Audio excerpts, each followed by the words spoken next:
Saudara-saudara pendengar yang kami kasihi dimanapun Anda berada, Anda kembali bersama kami pada acara Telaga, Tegur Sapa Gembala Keluarga. Saya Gunawan Santoso dari Lembaga Bina Keluarga Kristen, dan kali ini saya bersama Ibu Esther Cahya. Kami akan berbincang-bincang dengan Bapak Pendeta Dr. Paul Gunadi. Beliau adalah seorang pakar dalam bidang konseling serta dosen di Seminari Alkitab Asia Tenggara, Malang. Perbincangan kami kali ini tentang menjadi tua. Kami percaya acara ini pasti bermanfaat bagi kita sekalian, dan dari studio kami mengucapkan selamat mengikuti.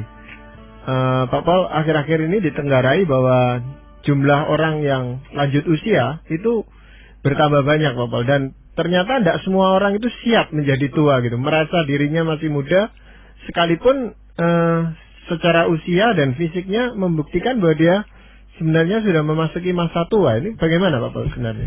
Apa yang Pak Gunawan katakan itu tepat sekali.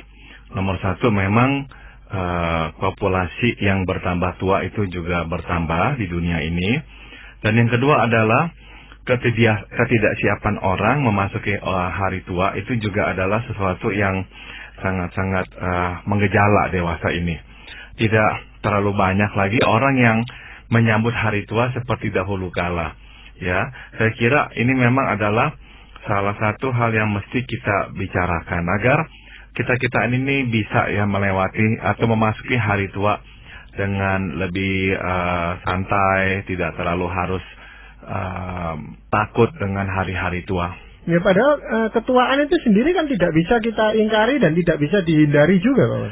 Betul sekali Pak Gunawan, tapi itulah yang kita coba lakukan Pak Gunawan. Kita berusaha sekeras-kerasnya untuk menahan diri kita sehingga tidak mencapai usia tua dengan memakan lebih banyak vitamin, dengan mengecat rambut, mengencangkan kulit, operasi ini itu dan sebagainya.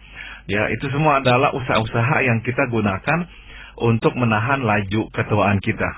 Jadi sesungguhnya apa tuh gejolak yang khusus di masa tua ini yang berbeda dengan masa sebelumnya, Pak Paul? Ada beberapa, Ibu Esther. Yang pertama adalah masa tua itu ditandai oleh perubahan fisik. Nah, ini menimbulkan gejolak ya di dalam kehidupan kita.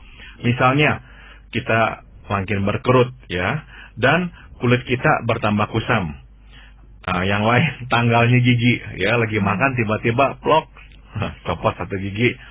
Rontoknya rambut, berubahnya warna rambut menjadi putih. Nah, ini yang seringkali dicat-cat supaya tidak nampak. Berkurangnya keluasan pergerakan tubuh alias bertambah kaku ya tubuh kita. Berkurangnya pendengaran, orang bicara apa tidak kita dengar dengan baik. Penglihatan juga makin berkurang. Melemahnya daya ingat, taruh di mana ini kunci tadi ya, kok nggak ketemu. Nah, itu hal-hal yang seringkali kita lakukan. Bertambah cepatnya rasa letih. Dulu pergi kemana tidak rasa letih, sekarang baru pergi 2 jam ingin pulang ke rumah karena rasanya sudah letih. Meski kita berupaya mengurangi perkembangan semua perubahan fisik ini, namun tetap kita harus menerimanya ya. Sebagian dari kita tidak mudah menerimanya dan pada akhirnya mengalami konflik dengan diri sendiri. Nah, jadi ini gejolak yang pertama ya, yaitu perubahan fisik. Ya, padahal ketuaan itu kan tidak datang dengan tiba-tiba, Pak Paul. Kenapa timbul gejolak seperti itu? Biasanya Pak Gunawan ada usia-usia tertentu yang mengagetkan orang. Misalnya ada beberapa penggalan-penggalan usia yang mengagetkan orang. Banyak orang masih beranggapan dia tidak terlalu tua. Sampai misalkan dia mencapai usia 60.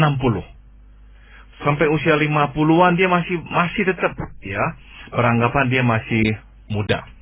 Tapi begitu masuk 60 dan misalkan di gereja diumumkan saudara-saudara yang berusia 60 ke atas diharapkan untuk menghadiri kebaktian komisi lanjut usia atau lansia. Wah, iyalah. Tiba-tiba saya umur 60 dan harus menghadiri kebaktian lansia. Itu suatu ide yang terlalu ini ya menakutkan, mengerikan sekali bagi sebagian kita. Jadi akhirnya ada usia memang yang menjadi seolah-olah tuh lampu merah. Usia 60, wah udah mulai tua.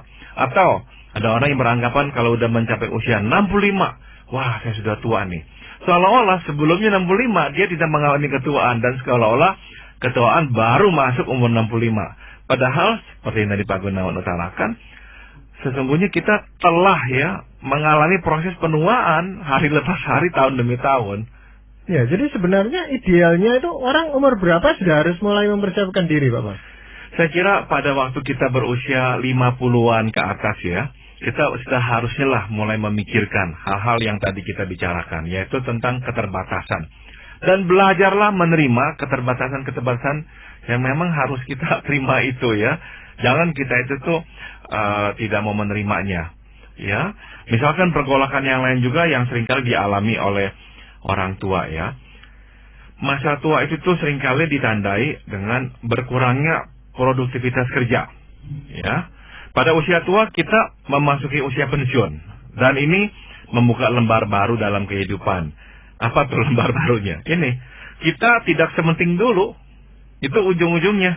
Kita tidak sepenting dulu dan pengaruh kita tidak sebesar dulu. Peranan kita mulai mengecil dan sumbangsi kita juga mulai berkurang. Nah, bagi sebagian kita masa tua menjadi masa yang menakutkan karena kita tidak bisa menerima gusuran alamiah ini. Tapi banyak orang juga merasa justru tidak menurun, Pak. Kan dengan katanya gizi yang sudah lebih baik, olahraga. Jadi banyak orang yang rasanya untuk memasuki masa pensiun justru semakin sulit untuk menerima karena merasa masih sama hebatnya, masih sama kuatnya dengan katakanlah 5-10 tahun yang lalu. Di dalam bidang-bidang tertentu memang hal itu tidak menjadi masalah. Misalkan itu adalah perusahaan keluarga sendiri atau perusahaan pribadi. Nah, itu memang tidak ada lagi batas pensiunnya itu karena ya kita yang empunya, kita yang menentukan kapan kita akan pensiun. Namun ya misalkan kalau kita bekerja sebagai pegawai negeri, sudah ada patokan-patokan, misalkan usia 50 berapa, usia 60 atau apa. Atau kita bekerja di perusahaan-perusahaan tertentu. Ada lagi patokan usianya ya. Ada yang mematok misalkan 55 tahun, ada yang mematok 60 tahun.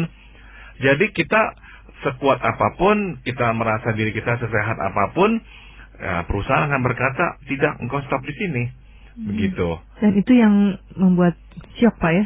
Dan itu bisa membuat kita sangat shock sekali sebab kita berkata kita masih sehat, kita masih bisa memberikan sumbangsi. Tapi perusahaan akan berkata kamu sudah memasuki usia pensiun, kamu harus keluar karena ada yang akan menggantikan kamu. Itu yang namanya regenerasi, memberi kesempatan kepada generasi yang lebih muda dan sebagainya. Nah akhirnya kalau kita tidak siap, kita sungguh-sungguh ya merasa diri kita itu tidak lagi penting. Dan memang sebetulnya itu yang terjadi.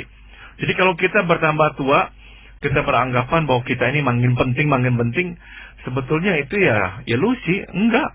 Kenyataannya adalah makin tua, makinlah peranan kita mengecil, bukannya membesar.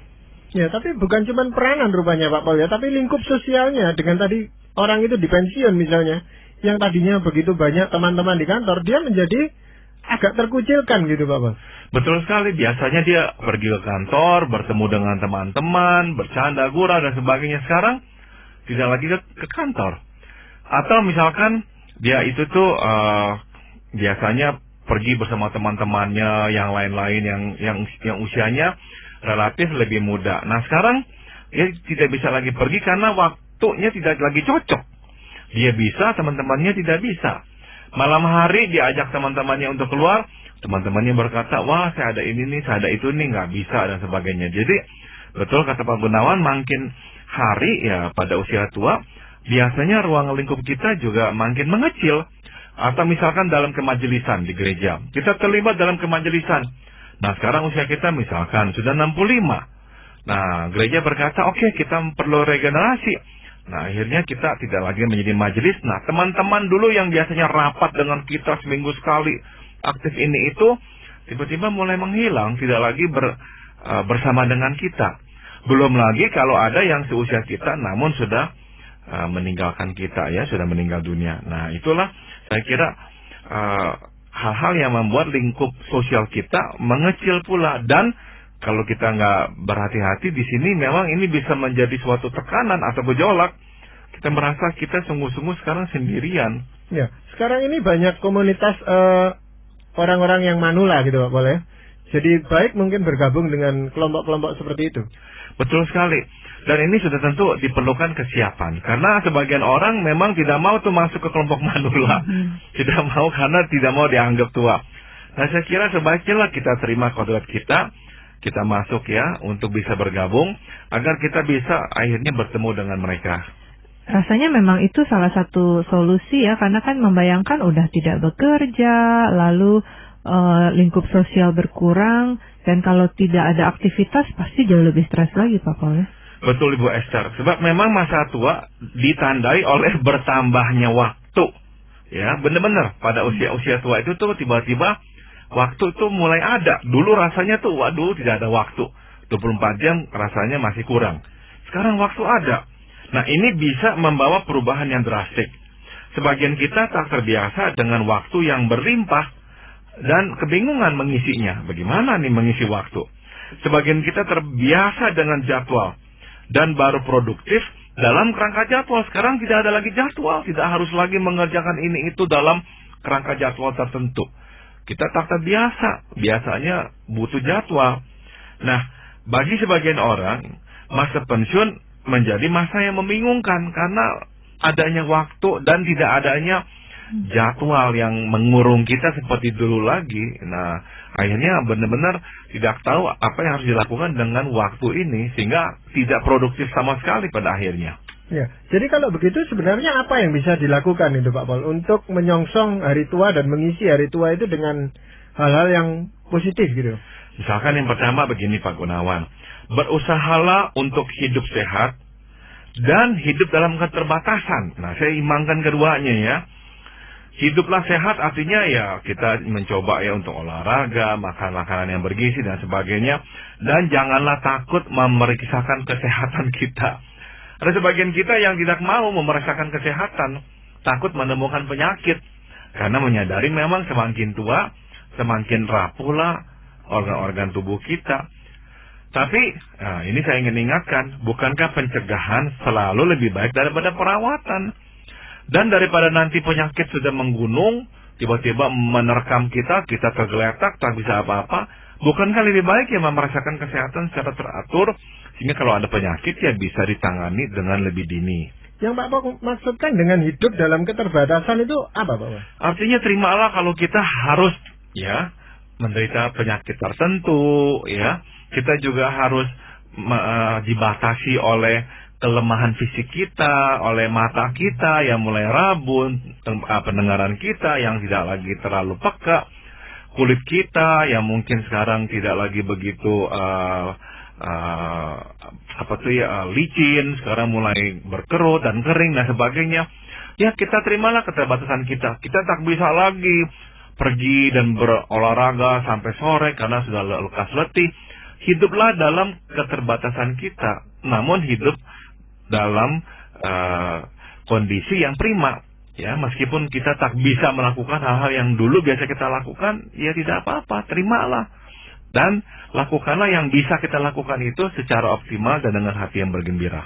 Padahal ada sebagian orang yang mengatakan lebih baik nggak tahu penyakit apa-apa supaya bisa menikmati hidup, karena kan beberapa tahun lagi sudah akan meninggalkan dunia ini, jadi ya nggak usah pantang, nggak usah apa. Itu bagaimana Pak Paul? Nah, masalahnya kalau memang nantinya langsung pergi dengan cepat, tidak apa-apa. Tapi kan kalau masalahnya itu tidak seperti itu, ya repot. Misalkan gara-gara tidak menjaga, akhirnya misalkan terkena stroke. Nah, harus dirawat, harus merepotkan orang lain. Nah, bukankah lebih baik dari awalnya periksa apakah ada darah tinggi atau tidak? Kalau memang darah tingginya nggak bisa turun-turun, ya minum obat. Jangan berkata, saya sehat kok, dari dulu nggak pernah minum obat darah tinggi. Ada orang-orang tua yang selalu berkata, saya dulu tidak begini, tidak begitu. Jadi, tidak mau terima, sekarang harus begini-begitu. Saya dulu jalan sendiri, kenapa harus dipegang? Benar-benar akhirnya jatuh, terantuk, akhirnya patah tulang, akhirnya harus di rumah sakitkan, dirumahkan, dan sebagainya. Merepotkan lebih banyak orang. Jadi kalau bisa ya memeriksakan kesehatan, periksalah kesehatan secara teratur dan terimalah keterbatasan itu. Iya. Selain hal itu apa lagi Pak Paul? Misalkan yang lainnya, kurangilah jumlah peran sesuai dengan kondisi dan keterbatasan kita. Jika ada yang lebih muda dan lebih sanggup ya, jangan ragu untuk mengalihkan tugas kepadanya. Jangan menunggu sampai orang menggusur kita. Nah ya, jangan sampai orang berkata, aduh ilah ini orang tidak tahu diri, sudah tua, sudah lamban, tidak efektif lagi, masih terus mau bercokol di sini.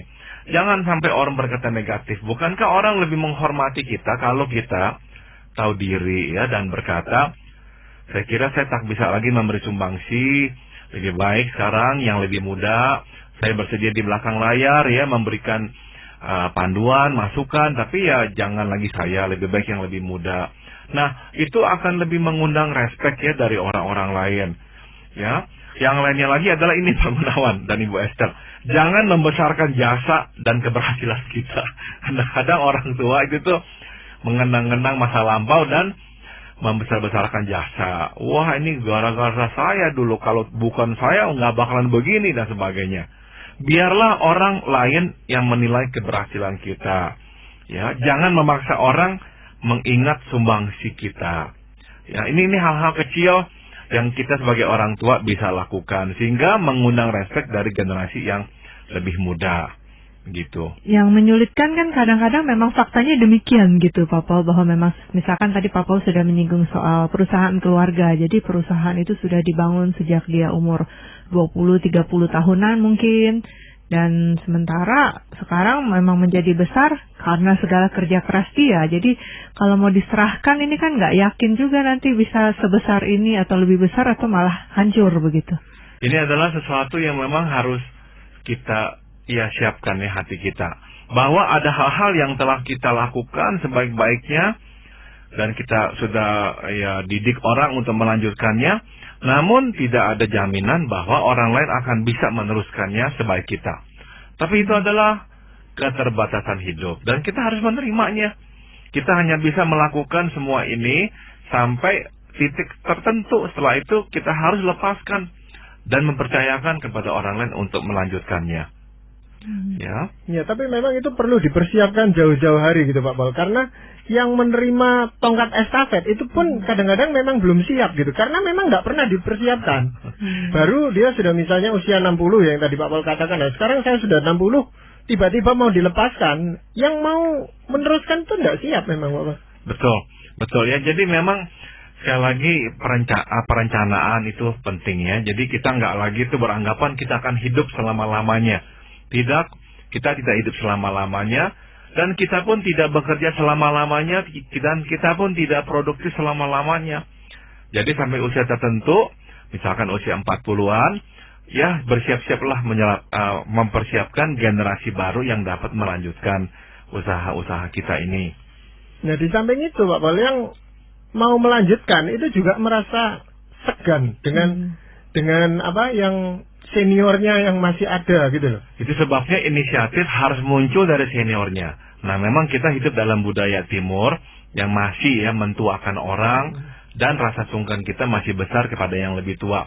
Nah ini terlebih penting lagi bagi yang lebih tua untuk mengalah, untuk membuka pintu. Karena dengan dia yang membuka pintu dan berkata silakan masuk, saya akan mundur, yang lebih muda jadi berani.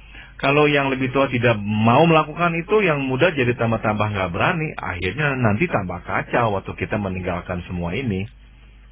Iya, ada memang jalan keluar yang diambil itu biasanya yang tua ini tidak langsung digusur gitu, tidak langsung digeser, tapi dijadikan seperti penasehat atau apa gitu yang tidak aktif seperti yang dulu gitu Pak Paul. Betul, dan itu jabatan penasehat ya suatu jabatan yang sebetulnya mengandung makna adalah ya kita makin tua dan kita tak lagi dibutuhkan seperti dulu, dan terimalah jabatan penasehat atau apa meskipun fungsi kita berkurang.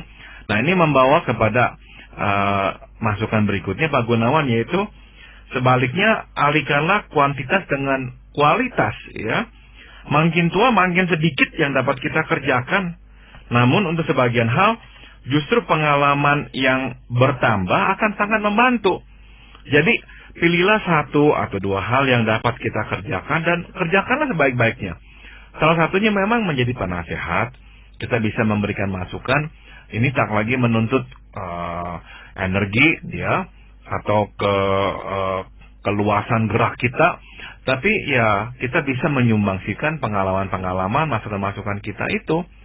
Jadi benar pada masa tua kita harus mengalihkan penekanannya dari kuantitas kepada kualitas. Namun kadangkala situasi tidak selalu mendukung rasanya Pak Paul, ya, mengingat melihat memang kan usia pernikahan orang sekarang juga bergeser ya ke yang lebih tidak semudah dulu lagi, sehingga kemungkinan di usia 50-60 tahun masih harus membiayai anaknya yang masih di perguruan tinggi misalnya. Jadi pensiun itu benar-benar menjadi beban karena benar-benar masih ada tanggungan ekonomi. Nah, ini bagaimana Pak Paul? Saya kira secara pribadi ya, ini pendapat saya, usia pensiun memang sebaiknya sih ya di usia sekitar 65. Karena memang kesehatan tubuh kita sekarang bertambah sebetulnya ya, dengan majunya teknologi, dengan majunya ilmu kedokteran dan kesehatan. Jadi saya kira usia 65 itu usia yang lumayan pas. Ya, kita tidak lagi muda, tapi kita belum terlalu tua. Sehingga pada usia itu tuh kita masih sempatlah menikmati hidup atau melakukan hal-hal yang lain. Jangan sampai kita baru pensiun umur misalkan 90 tahun. Jalan pun susah, mau kemana-mana juga nggak bisa. Nah, apa artinya gitu pensiun? Jadi ya jangan terlalu dini ya dipensiunkan. Karena saya kira itu ya membuat orang frustrasi. Tidak bisa lagi mengerjakan hal yang masih sanggup dia lakukan.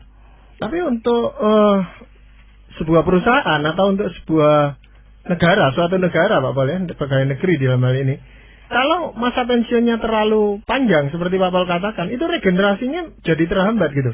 Sementara lapangan kerja baru tidak diciptakan. Betul sekali, betul sekali. Ini memang kenyataan hidup, dan kita hidup memang di dalam ketidaksempurnaan ya. Karena begitu banyaknya tenaga kerja yang ingin masuk, berarti yang di atas-atas ya terpaksa dipensiunkan pada usia yang lebih dini, meskipun mereka masih sangat produktif. Ya mudah-mudahan karena mereka masih produktif, usia relatif masih muda, setelah pensiun mereka bisa memulai usaha yang lain. Ya, sehingga ya tetap bisa memberikan tempatnya kepada yang lebih muda, sekaligus dengan pengalamannya dan sedikit modal dia bisa mengembangkan usaha yang berbeda. Seperti itu. Ya, mungkin ada masukan yang lain dari Pak Paul. Tadi kita telah bahas juga sedikit tentang berkurangnya atau bertambah mengecilnya lingkup sosial. Nah, jadi yang bisa kita lakukan adalah bentuklah lingkup sosial yang baru, ya, atau perkuatlah jalinan relasi dengan anak dan kerabat yang ada, ya. Ingat ya bahwa orang tua yang dalam tanda kutip muda adalah orang tua yang mempunyai banyak teman. Gitu.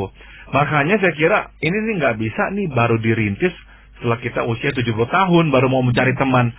Nggak bisa. Ini teman-teman harus kita bawa dari muda ya sampai tua, sehingga memang makin hari teman-teman kita itu tuh ya walaupun ada yang akan pergi berkurang, tapi cukup banyak yang masih tersisa. Dan juga nasihat yang lain adalah jangan takut untuk bergaul dengan yang lebih muda. Kadang-kadang kita berkata, oh nggak lagi saya sudah umur segini, tidak mau bergaul dengan yang lebih muda. Apa sih bedanya antara umur 70 dengan 60 tahun? Ya nggak apa-apa. Bergaulah dengan yang lebih muda sehingga teman-teman kita itu tuh tidak berkurang. Ada orang-orang yang seperti ini, makin tua, dia makin tidak punya teman, sebab teman-temannya sudah meninggal dunia. Namun tidak mau cari teman yang baru. Ada yang seperti itu. Jadi saya sarankan, silakanlah ya untuk mencari teman yang baru. Terus juga berkaitan dengan pengisian aktivitas itu, pengisian waktu juga Pak Paul. Kadang-kadang kan orang merasa, sudah umur segini rasanya nggak pantas melakukan ini, nggak mau lagi lakukan itu. Ini juga rasanya bisa berpengaruh ya, selain soal teman tadi. Betul, dan ini sebetulnya suatu aturan yang tidak perlu ya kita terapkan pada diri sendiri. Jadi, lakukanlah memang kalau masih bisa ya, ikut misalkan ikut klub bernyanyi dan sebagainya. Dengan kata lain, isilah waktu yang tersedia dengan kegiatan yang menggembirakan ya. Kita terbiasa dengan istilah bermakna. Kita hanya mau melakukan hal-hal yang bermakna. Namun pada masa tua tidak banyak aktivitas bermakna yang dapat kita kerjakan. Itu udah bagian dari hidup ya, kenyataannya seperti itu. Jadi terimalah dan nikmatilah aktivitas yang menggembirakan ya. Ingatlah, masa tua bukan lagi masa menabur. Masa tua adalah masa menuai, jeripaya, masa muda. Ya, jadi lakukanlah hal-hal yang menggembirakan. Tidak lagi harus fokus pada hal-hal yang bermakna itu, ya.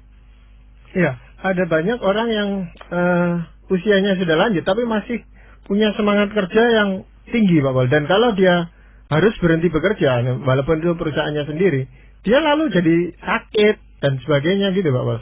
Nah, dalam kondisi seperti itu saya anjurkan memang teruslah. Kalau memang masih bisa bekerja, masih bisa bersumbangsi, silakan. Asalkan kita juga tetap memberi tempat kepada yang lain untuk juga ya berbagian. Jangan sampai kita itu mendominasi. Ingatlah, kita itu tuh sekarang memiliki keterbatasan.